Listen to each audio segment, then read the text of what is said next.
Hello guys, तो आपका हमारे चैनल नॉलेज सिटी में स्वागत है। जैसा कि मैं आपको चैप्टर नंबर 5 पढ़ा रहा था और जिसमें मैंने आपको अकाउंटिंग इक्वेशन क्या होती है ये सब मैंने समझा दिया था उसकी मतलब, और एक आपको डुअल एक्सेप्ट कॉन्सेप्ट पढ़ाया था जिसमें मैंने बताया था कि आपको ट्रांजैक्शन क्या मतलब एवरी ट्रांजैक्शन के दो इफेक्ट होते हैं, एक तो डेबिट साइड में आता है, एक क्रेडिट साइड में आता है। तो मैंने दोनों आपको समझाए थे और एक बेसिक फार्मूला लिखवाया था, असेट्स बराबर लायबिलिटी प्लस कैपिटल।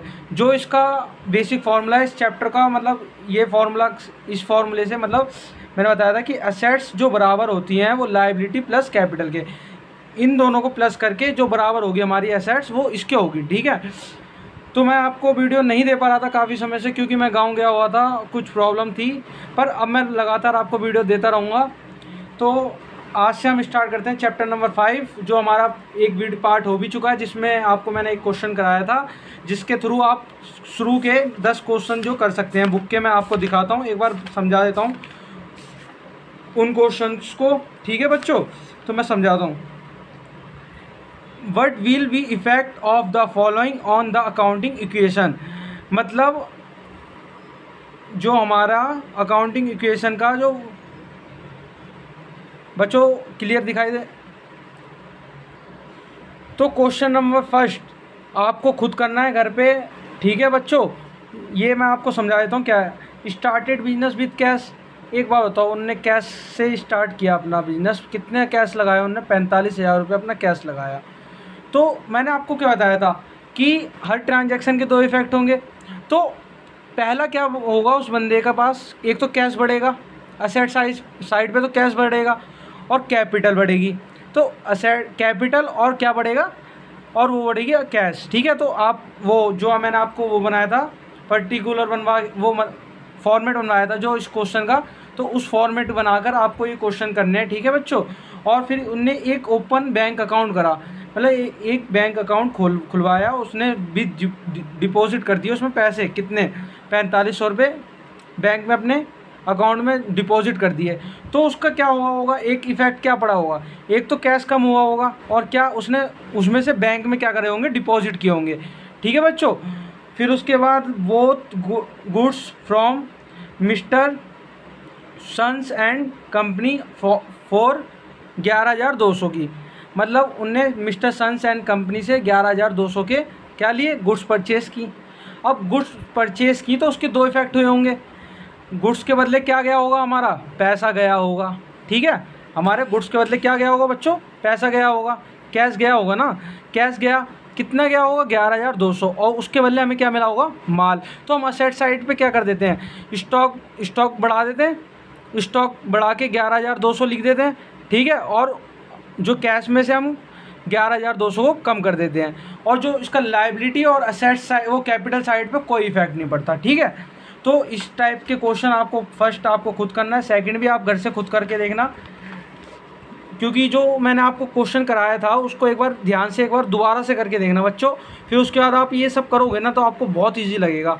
ठीक है, तो क्वेश्चन नंबर 3 भी आप कर लोगे, 4th भी आप कर लोगे, और ये क्वेश्चन नंबर 5 इसमें भी आप पूरा कर ही लोगे आप, कुछ इसमें कुछ नहीं है। सोल्ड गुड्स बोट 10,000 रुपये, मतलब उनने भाई सोल्ड कर दी गुड्स जो 10,000 रुपये कीमत की थी, कैश मिला उसे 12,000 रुपये, फोर कैश 12,000 रुपये में, मतलब 12,000 रुपये में उन्होंने सोल्ड की, 10,000 की गुड्स थी, वो 10,000 की गुड्स थी, 12,000 में सेल कर दी, तो 2,000 का तो प्रॉफिट हो गया उसे। तो स्टॉक में से जो 10,000 का तो पहले स्टॉक घट जाएगा और 12,000 रुपये मतलब कैश आएगा, तो कैश में बढ़ जाएगा बच्चों। ठीक है, 10,000 का वो घट गया और 2,000 रुपये का जो इफेक्ट आएगा वो इधर कैपिटल साइड में। ठीक है, तो ये भी आप खुद कर लोगे, 6 भी आप कर लोगे, 7 भी आप कर लोगे। 7 में आपको बस थोड़ा इसमें प्रॉब्लम होगी, इनने देखो परचेज करी है गुड्स फॉर कैश 20,000 रुपये में और क्रेडिट 10,000 रुपये में, मतलब क्रेडिट जो किए हैं वो करी हैं 10,000 रुपये में बच्चों। ठीक है, वो क्रेडिट की हैं 30,000 रुपये की और 20,000 की कैश की हैं, टोटल कितनी हो गई 50,000 के।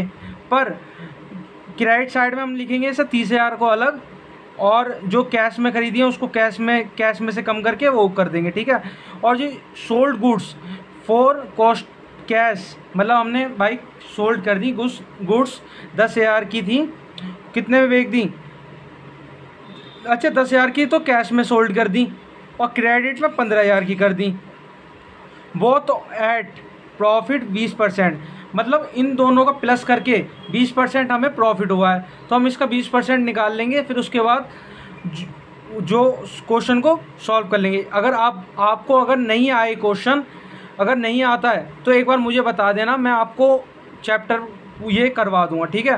क्वेश्चन नंबर 8 भी आप कर लोगे बच्चों, ठीक है। और क्वेश्चन नंबर 9, एक बार 9 आपका ये दिल्ली में पहले भी आ चुका है 2009 में, इम्पॉर्टेंट है, इसके जैसा ही आ सकता है, तो इसको मैं एक बार आपको करा देता हूँ इस क्वेश्चन को, ठीक है, जिससे आपका ये अकाउंट मतलब ये फॉर्मेट एक बार फिर से समझा देता हूँ पूरा किस तरीके से होगा। फिर उसके बाद आप जो ये क्वेश्चन दिए हैं मैंने वो आप घर से करना, ठीक है। और जो क्वेश्चन आपको ना आए वो आप मेरे को कमेंट सेक्शन में बता सकते हैं, फिर मैं आपको कमेंट बता देंगे तो मैं आपको सॉल्व करवा के सबको समझा दूंगा, ठीक है। एक भी बोल रहे बच्चों मैं तो उसको क्लियर करके समझा दूंगा, ठीक है। तो हम स्टार्ट करते हैं अपना क्वेश्चन नंबर 9। बच्चों ऐसा फॉर्मेट बना लो, ठीक है बच्चों, ऐसा फॉर्मेट बना लो फटाफट से। तो एक बार हम क्वेश्चन नंबर 9 को एक बार अच्छे से रीड करते हैं, फिर उसके बाद हम इस क्वेश्चन को करना शुरू करेंगे, ठीक है बच्चों। तो prepare an accounting equation of the basic of the following transactions, ठीक है। अब भाई हमें अकाउंटिंग इक्वेशन को on basis of following transaction, इसके अकाउंटिंग इक्वेशन बनानी है, ठीक है, और इन ट्रांजेक्शन के बेसिस पर। तो स्टार्ट करते हैं। Started business with cash. अब मैंने आपको बताया था कि अगर कोई व्यक्ति अपना बिजनेस स्टार्ट कर रहा है तो 2 इफ़ेक्ट होंगे। पहला उसके पास क्या, एक तो स्टार्टेड बिजनेस किया उन्होंने कैश, तो एक तो कैश बढ़ गया, उसका कैश बढ़ेगा ना, कैश बढ़ेगा, और क्या होगा कैपिटल, तो 2 साइड बढ़ेंगी उसकी, एक तो कैपिटल बढ़ेगा और एक कैश बढ़ेगा। कितने से बढ़ेगा बच्चों, 70,000 रुपये से, ठीक है। 2 चीज़ें होंगी, एक तो कैश बढ़ेगा और एक कैपिटल बढ़ेगा। तो आपने ऐसा फॉर्मेट बना लिया बच्चों। तो हम स्टार्ट करते हैं क्वेश्चन नंबर 9, ठीक है बच्चों। अब नरेशन नंबर फर्स्ट, एक बार हम नरेशन जरूर लिखेंगे क्योंकि पेपर में इसके भी नंबर होते हैं। तो बिजनेस, जो बिजनेस स्टार्टेड बिजनेस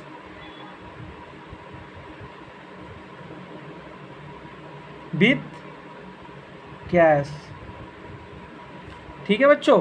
अब मैंने आपको क्या बताया, कैश बढ़ेगा एक तो कितने से 70,000, 70,000, और एक कैपिटल बढ़ेगी हमारी कितने से 70,000 से, ठीक है बच्चों। एक तो कैपिटल बढ़ी और एक क्या बढ़ी, कैश बढ़ा। ये समझ में आया पहला पॉइंट आपको। अब हम सेकंड पॉइंट भी इधर ही लिखेंगे, पॉइंट नंबर 2। अब उनने सेकंड पॉइंट में क्या करा, उसने क्रेडिट परचेज कर लिया, क्रेडिट परचेज ऑफ गुड्स कितने का, 18,000 रुपये की। अब उन्होंने भाई क्रेडिट परचेज गुड्स कर ली,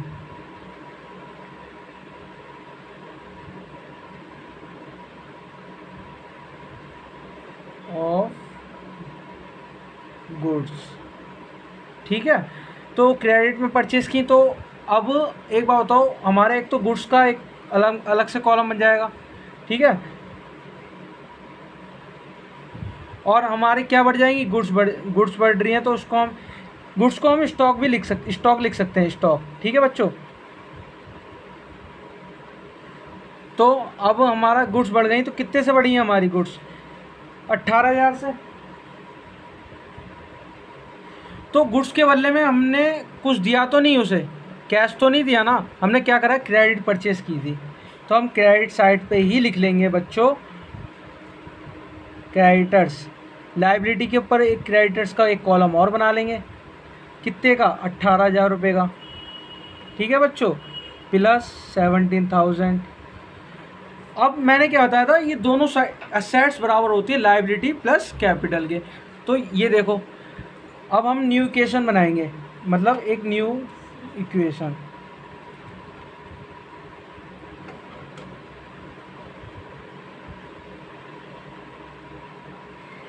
ठीक है बच्चों, न्यू इक्वेशन। तो अब न्यू इक्वेशन क्या बनेगी हमारी, एक तो 70,000 रुपये आ जाएंगे, प्लस में हमारा स्टॉक बढ़ा था कितने से, 18,000 रुपये से, बराबर में क्या आएगा 18,000 प्लस 70,000। ठीक है बच्चों, यहाँ तक आपको समझ में आया। अब पॉइंट नंबर 3 पढ़ेंगे, क्या कह रहा है। पॉइंट नंबर 3 कह रहा है payment made to creditors in full settlement, 17,500 रुपये। ठीक है बच्चों, अब हमें पेमेंट जो करनी थी क्रेडिटर्स को वो 18,000 रुपये करनी थी। एक चलो भैया, एक क्रेडिटर्स था हमारा, ये क्रेडिटर है।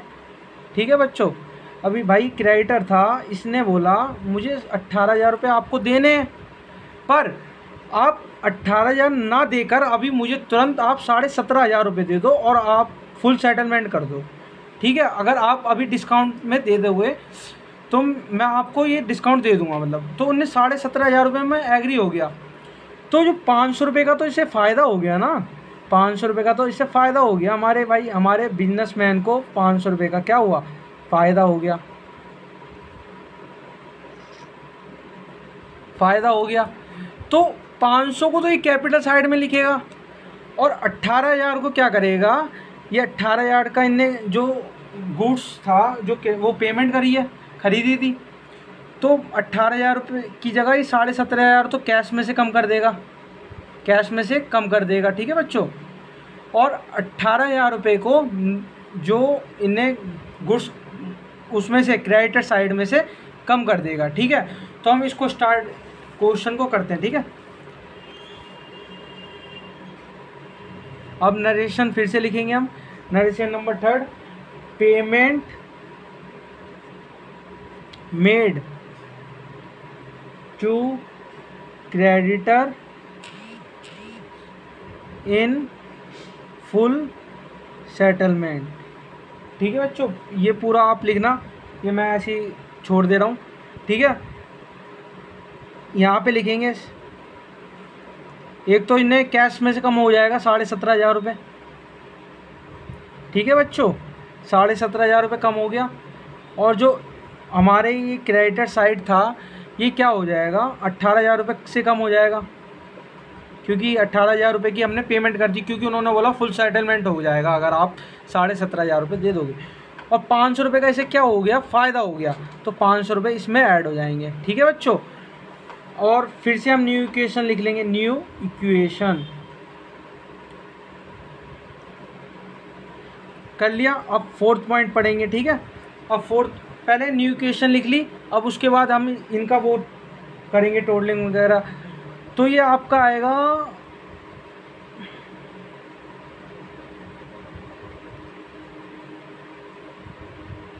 500 और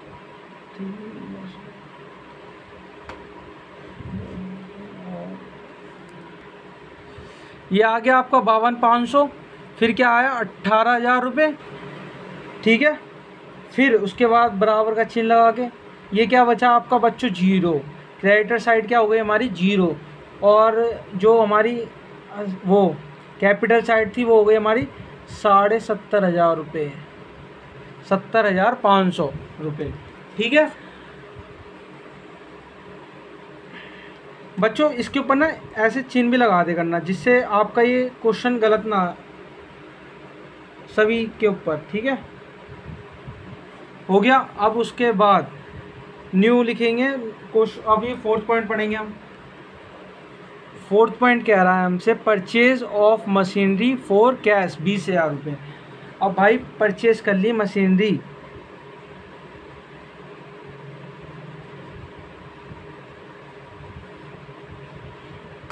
कितने की, 20,000 रुपये की।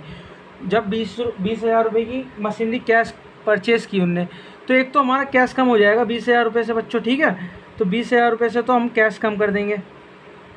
यहाँ पे बच्चों जगह नहीं बची, तो मैं इसको नीचे लिख देता हूँ, 20,000 रुपये कम होंगे। और क्या मशीनरी का एक अकाउंट बन जाएगा, क्योंकि ये फिक्स असेट होती है, तो इसका अलग से एक अकाउंट बना देंगे मशीनरी का। क्या 20,000 रुपये। ओके, और इसका यहाँ पे कोई इफ़ेक्ट नहीं पड़ेगा, ठीक है। और दोनों साइड आप टोटल करोगे तो ये वाली साइड और ये वाली साइड आपस में क्या होंगी, बराबर होंगी, ठीक है बच्चों। तो हम स्टार्ट कर, ये हमारा अब न्यू इक्वेशन एक और बनाएंगे।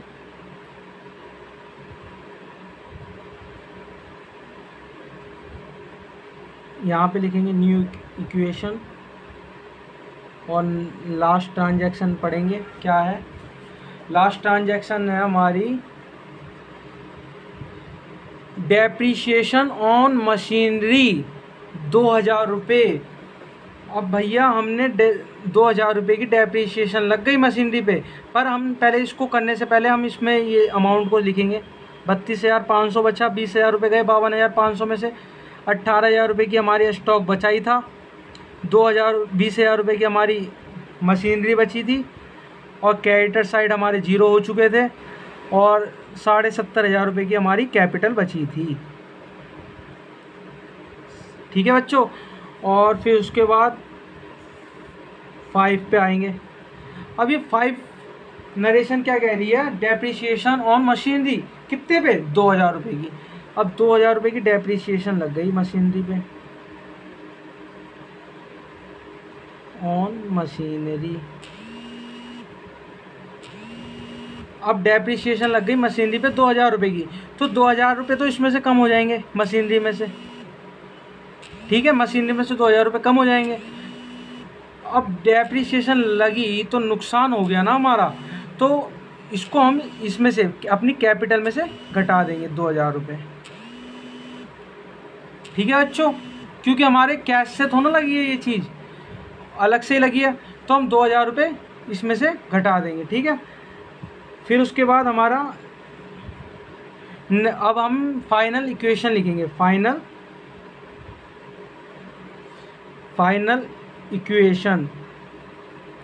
अब हमारी फाइनल इक्वेशन क्या आएगी? फाइनल इक्वेशन आएगी 32,000 रुपये हमारे पास कैश बचा, 18,000 रुपये का हमारे पास स्टॉक बचा, 18,000 रुपये की मशीनरी बची हमारे पास, क्रेडिटर साइड हमारे जीरो हो ही चुके थे, और इसमें से और हमारे